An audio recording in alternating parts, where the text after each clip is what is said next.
The synergy of SEO, ads, and email, converting web traffic to loyal subscribers is our topic for today. Is email never sleeps, and I'm really actually kind of pumped because I've got Alizah Thornton, who's sort of like the trifecta marketer, right? And I'll let her introduce herself, give a background, but we're going to talk about how this kind of all these three things work. We normally talk about just about email, but man, search, organic search, paid search, ads, all that stuff really sort of plays in. So, Alizah, introduce yourself, your background, and why you're very passionate about this topic. Thank you, Andrew. So my name is Alizah Thornton. I am a digital marketing strategist who is very passionate about content marketing, as Andrew said, across SEO, Google Ads, paid ads, and as you guys said, email marketing.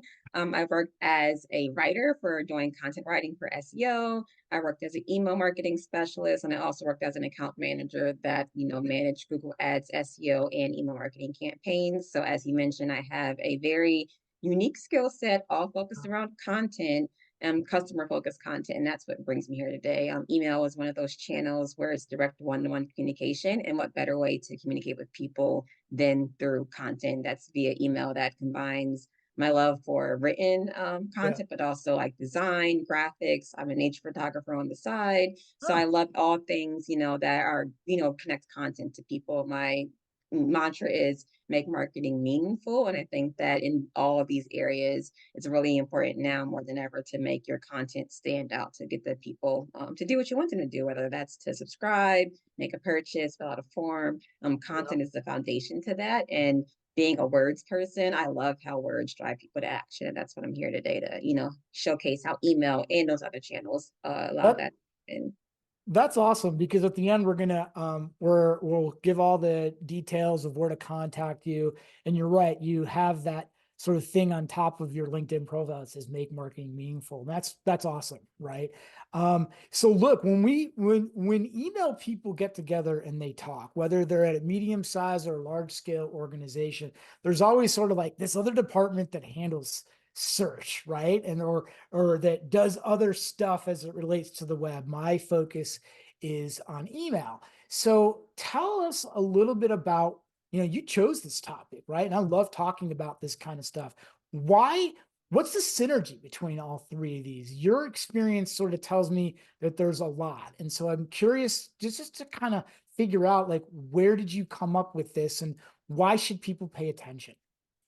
yes. Well, I would say my experience started in the email side of things. So, Mhm. as I mentioned before, I was a writer and was turned into an email marketing specialist. So, I was managing email marketing campaigns for different clients. They were mostly brand awareness campaigns. They didn't have any e-commerce or revenue lead generation. So, only thing I had was content, like what's engaging the people, what makes people click, what makes people interact with the email. So, Yeah. being the email specialist, I had access to the data that was, about the audience, what people clicked on, so it was Mhm. very interesting to see what content topics people gravitated towards, where they clicked on, what emails did best. And I always wondered, well, what happens next? What happens after people click the email? Where did they go? Of course, the website. Mhm. So Yeah. throughout my career, I, had different positions where I was an account manager. I was able to see that through Google Analytics, managing campaigns, also running Google Ads. And I realized that all these three areas make a great inbound and lead nurturing marketing strategy, right? So you have SEO, organic search, people are finding you, they're coming to their website. Same thing with Google Ads, just different approach. You're paying Mhm. per click, you're doing more targeting. SEO is a long term kind of strategy. Google Ads is more instantaneous, but both are Mhm. doing the same thing, bringing people to the website just through different means. But once they get there, that's where they have the opportunity to interact with your content, your blogs, your homepage, and a lot of people Mhm. will have email marketing signups, whether that's a pop-up, download our blog, it's a form. So the channels work together as in SEO and Google are great for bringing people to your website, for acquiring new people. They let them find you, understand who you are, whether it's like they're searching Mhm. for information, trying to find someone specific, looking for a product, and the ad pops up. But Mhm. emails for the people that aren't ready to make that step right away. So you might have some people who find your website through SEO, contact you right away. They're your ideal person. Boom. It was like a straight shot. But we all know that people do multiple steps, they research multiple times, they look up, Yeah. they click, they come back. And the people who give your email address, they're more likely showing like, I have some interest, but I'm not ready yet. So SEO and Google Ads is powerful because the right strategies can give people the information that they need to want to give you your email address, and then you can use email to nurture them to the end goal that you have. Um, Right. you could also Right. add that SEO, I guess social media adds into this, but that's just not my specialty. But again, I will put Yeah. social media in that realm of let them know who you are.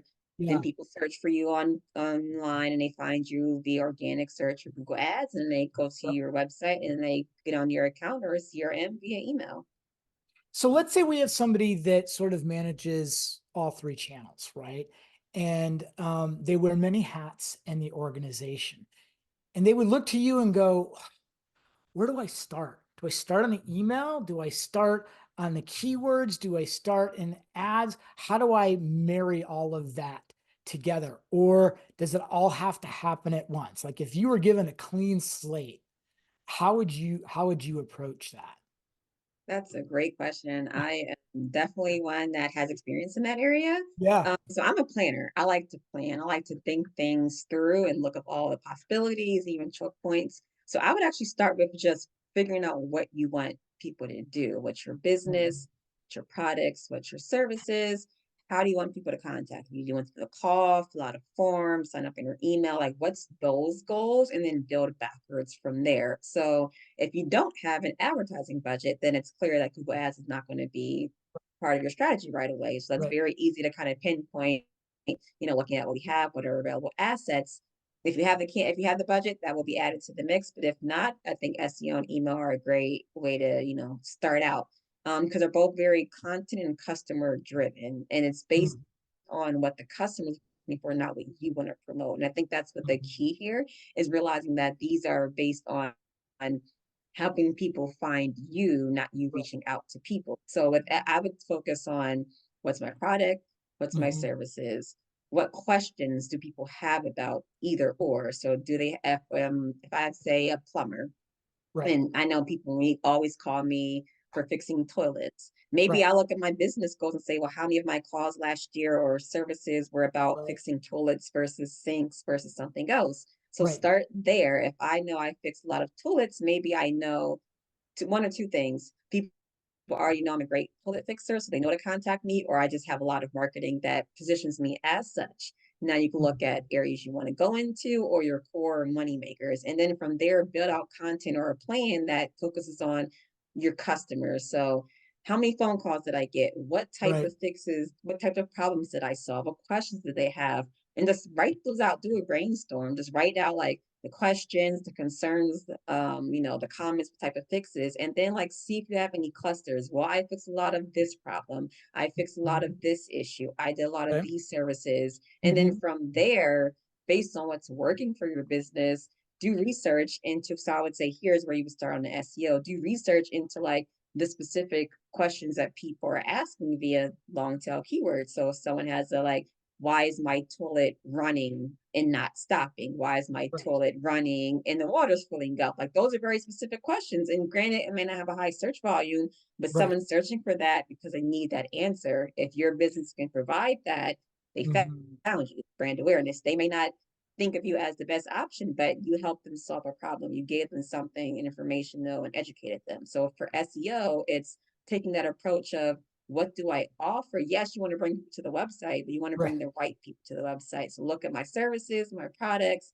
the questions people have, the concerns. Do I Mhm. need to teach them about this part so they can understand a decision making point later on? And Right. then just plan out topics, and then you can go to your SEO specialist and pitch, maybe if it's not something that you do, why you should do it. If you do it, you can Mhm. start with topics our customers have questions on, and also it helps your sales team, right? Because if your sales team gets these questions, they can Mhm. direct to your website or send them a link that has more information that they can use to help, convert them down the line. So Right. that's where you started. You just try to help people out by making them smarter, educate them, inform them, and learn so they can know what their problem is. Right. And then this is where I say you can get strategic, right? So we have websites, SEO. They come to the website. What do Mhm. you want them to do? Pick up the Right. phone, fill out a form. A lot of days, people, we don't want to talk on the phone. I know I'm a millennial. I don't want to talk on the phone. I'd rather fill out a form and wait for you to contact me. So Right. if you know that's the case, make sure you have those things available for the people to do. Make sure that that action is clear on the website. But if they're Hmm. not ready yet, and you know they have a problem, a blog is very critical because you can use that to help continue to educate the people who find the website. And then on the blog, include call to action that say get more information, get news, get updates. Now I can go into like what that information looks like and how those, sign up strategies should look like to make your audience more engaged. But essentially that's what you do. You get them to the website, position you as an authority, say, hey, if you want more help information, sign up. You can provide that to you via email. Anyone who's willing to give you that information, you know Uh-huh. that they're more inclined than someone, because like you may have someone who's like, I don't want to do that, but I'll Yeah. bookmark this page for future reference and come back to you. You still Yeah. made an impact. It's maybe not the next move that you want. So it's always about being helpful to the consumer and solving their problems, and Yeah. then finding ways to continue that down the line. So, so I have this philosophy or this feeling or this theory around people having what I call digital ADD. I'm 54 years old, right? I'm not a millennial. But I like short form copy. I like hard hitting. Some people would say, well, we should be in it for the shock value, right? Or we should be in it to be humorous, right? And I think everyone's level of humor is much different, right? So whether you write copy to get them to the site, and then when you get them to the site, how do you convert it, right, through certain things? What would your advice be for companies that want to inject humor or inject really short form copy that sort of like the shock value in order to get people to convert or get them to do what you want? I'm just curious what your thoughts are if you had that person ask that question, because I've been asked that question and I know how I would answer it. I would say really would depend on them knowing and understanding their audience. Yeah. Because that's key. Like, if your audience enjoys humor, then you can take a little bit more risk. But for Right. other audiences, it may not. And for email, that's a great way to do segmentation. So if you have a Yeah. product and let's Yep. say you have a consumer version or a business version, Yeah. maybe you with your segmentation, you Yep. do the more humorous content to the consumers, but be more Right. serious with your business owners. And that's the way you can test or engage, like how are people interacting with the content. I think the short form content is great for one of two reasons. They Hmm. always say your email should have something to link to. If like the Apple, like iOS 15 updates, open rates can be skewed now with Apple Mail, and you want to have something to click. But sometimes you might not have something on your website that you can lead people to. If you're a smaller business, you don't have a big content production team, you're not maybe not able to churn out as much content, you need something different. And I would say a good example that I found of that is again being useful. I signed up for a free trial or free service of content copy. Nothing is Copy AI. It's like an AI generative service. I just wanted to test it out, see what it's like. They have different tiers, but of course, the free tier is the one I signed up for, Right. and their welcome series. I'm a fan of like watching other people's email campaigns. So I got the welcome email as expected, and I saw, what was it about?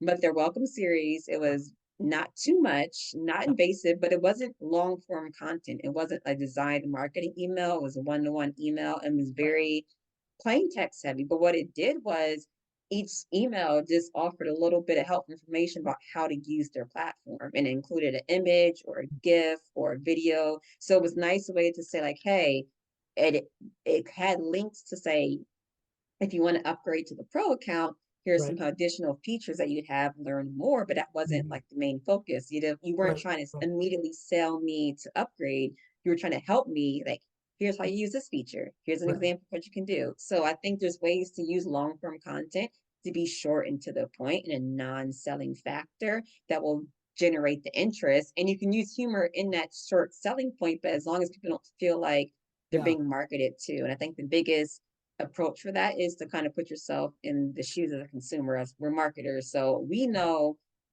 how would we receive something? Take that into Mhm. consideration of what you would try and before you just assume. The second part where we talk about, at least from the title of this, right, was that obviously converting web traffic, right? But the second part of this is into loyal subscribers, right? And we all know that when someone gets their first email, that's the highest engaged email. And then there's this curve that kind of goes down from an engagement perspective. Um, I'm just give me like one or two points that somebody would want to do, because I feel loyalty today is not as prevalent as it was maybe 10 years ago.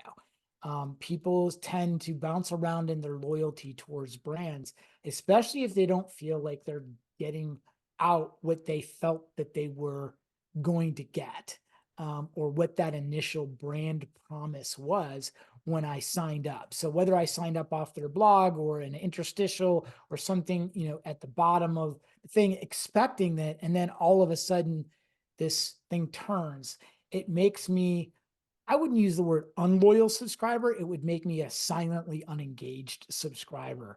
So talk to me a little bit about keeping loyalty in your program, whether it's the fifth email or the 50th email. What are some copy or content tips or just email tips in general that you would have?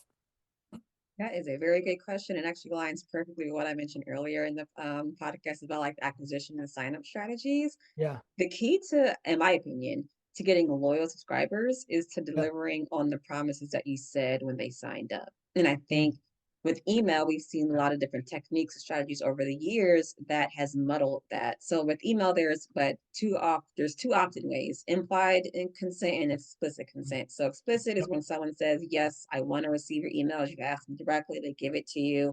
Implied Mhm, is where we say, hey, someone made a mhm. purchase, we're going to add them to the list. Someone filled out a Right. contact form, we're going to add them to the list. Hey, we're running a social media contest. Give us your email Yeah. to win this prize. Oh, now you're on an email list. And I think that's the difference in the loyalty of the Absolutely. subscribers. Yeah. Someone who saw a call to action or landing page or pop up that said, hey, Mhm. do you want to receive XYZ tips on this particular subject? And I think the more clear that you are at the acquisition stage, the more Mhm. loyal the subscriber is if Yeah. you meet up to those expectations. So if I sign up knowing that I was going to receive news and tips, I'm going to be Yeah. more loyal if I only receive news and tips. So, for an example, I signed up for a litmus email, and I believe they had a preference or information you're interested in signing up for upon signing up. In the welcome Yeah. email, it was like, thanks for signing up. And it had a list, I think, of all the preferences they had in like four different email tracks. I signed up for two.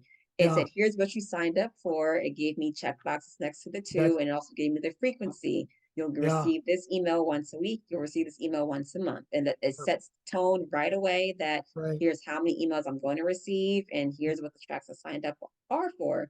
I've had Mhm. times where I've signed up for emails and I'm thinking I signed up for news and tips, and I'm getting a lot of emails. And then I go look at the preference center and I'm signed up for For 15 every, tracks. yeah, If I for didn't every, know and I was signed up for 15 tracks, I would have yeah. deselected some. But Yeah. conversely, when you have the strategies that are just focused on building for quantity, not quality, you Yep. get the more people who would disengage. So yes, you might get people that sign up for a promotion or sell right away, but if the next Mhm. following emails don't speak to anything of value, yes, they're going to trail off. So I think it's more intentional, again, using those other channels to help Mhm. build a list of quality subscribers. So, for example, SEO, maybe you have a resource or a download that's very helpful, or a popular blog post.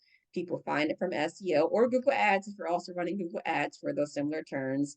They come Mhm. to the blog post. Maybe you offer a PDF download or some kind of a lead magnet. Right. Let's say the blog post is on 5 tips that small business owners need to like develop a marketing strategy. And like it was a PDF that like give them all information.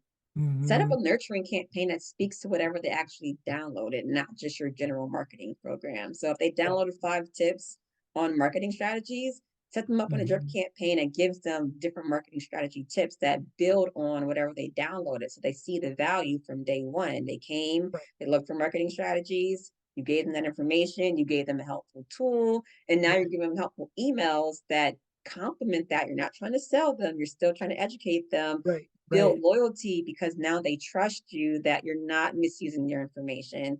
I think now it's more important than ever that companies want first party data like email addresses, and collecting them is not enough to say, hey, you gave it to us for some reason. Now we Right. have to be more intentional about like, here's why you should give it with us and here's what we're going to do with it, and then stay with those expectations. So let's wrap it up here real quick. Let's say you had to give two tips to people to take away from this, to go try to do something from an immediacy standpoint.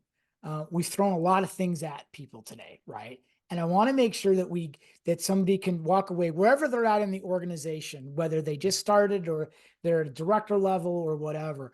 What are two tips that you would have, and for them to have hard hitting something, and show incremental progress? Yes. I would say when it comes to SEO, look for topics you can develop into keyword clusters. So if you're doing keyword research on a specific topic, look at Mhm, related topics that build on that information so that you can develop a series of not only blog posts, but of email topics that can complement that. Because with email, if you want something that people can click to, maybe you mhm, want to have a relevant blog post. So if you're building on or developing content for SEO, think about mhm, how you can then turn that content into relevant emails that they can like include a snippet of the blog post as a fact, as a, a standpoint, and then send them back to that content via email. That's where you can get like instead of trying to think of unique email topics and unique SEO topics, think of all mhm. the topics as one and then break down this is how you can use it in a blog. Oh, Right, this could be a PDF downloads, lead magnet that we could use. Maybe that could be part of a Google Ads campaign. We have a landing right, page and we're targeting a specific topic, download this information that could right. feed it into it. Maybe you look at how can we break this topic into 4 different sections. I mean, keep SEO keywords, Mhm, they're long tail, they're clustered, you're targeting multiple terms anyway. Focus on questions that you can answer with content that you mhm, can have. And you can choose whatever format, whether that's video or email, or maybe you say, hey, this is a really great topic. We can make a video for this. We can make an email for this. We can make social media graphics. So think of topics that lend itself to being explained in multiple formats. And then mhm. that way your teams can just use those topics accordingly, but they all collectively, your consumers are receiving a similar experience. And Yep. then I would also suggest that always put yourself in your customer's shoes. And I know that's it seems like very generic, but I Yeah. think there's times where as a marketer, I'm also looking at email campaigns and I see campaigns that I love and I see campaigns that I'm like, I would do things differently, or maybe this is too many emails. So Yeah. always thinking about if I was on the other end of what we're planning, how would I feel about the frequency, the timing, the messaging? Would it make me want to act and kind of think about that, especially if you yourself would be in that target audience or demographic? Great points. Those are awesome. If I were to give 2 points to everybody listening, it'd be very simple.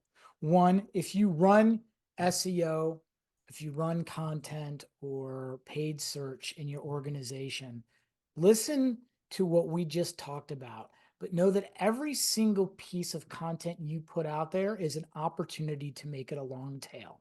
If you work, and there are separate departments in your organization that handle search, work together. Remember, you guys are going after the same customers. You want them to convert, right? When they get to the site, so you can send them email, whether it's newsletters or product updates or uh, updated journeys or sales emails or whatever. You guys are going after, and this is a wonderful opportunity to work together. The second tip is very, very quick, and that is speak like a human. I heard a saying once many, many years ago that said, if you spoke to people the way that marketers speak to people, they should punch you in the face. And we often, as marketers, right, we want to tell the whole story. And like you said, right, like they're human beings at the other end. This has to be a conversation. This has to be something that unique that they can associate your brand with. And that's really, really important, I think. And there is this huge synergy among these three quote unquote channels. Should work together, and they should ultimately provide loyal subscribers.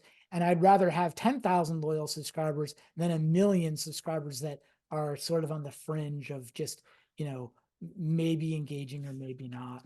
So, Alizah, thank you so much for taking part today. It's been really awesome. I know we had a pre-call. We talked a little bit about this stuff. As always, everybody, we're going to give the details of where to find her on LinkedIn.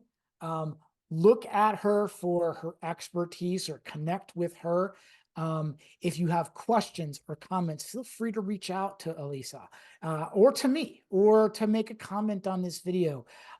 It's been very much of an honor to have you here. And again, I want to thank everybody for, continually to stick with us. We have all different topics of Email Never Sleeps. Your continued support, your continued viewership really pumps everybody up to want to be here. So until next time, everybody, any parting words? Thanks for having me, Andrew. It's been a pleasure. It's a topic that I'm very passionate about. I love Yeah. content, I love writing, and I love how all the channels work together to, speak to human beings. Like you said, it's customer-centric marketing, and we always have to keep in mind that yes, marketing is about advancing business goals, but Yeah. ultimately to be mindful that we're all humans and we all have different needs, and we want to be spoken to like individuals. Yeah, and your passion shows through. And I think that that's awesome. So, again, everybody, thank you for your time. Thank you for your continued patience and continued support. And if you're going to do email today or tomorrow, do something a little bit different. See how that works, but keep on emailing, everybody. Thanks again for your time. Thank you.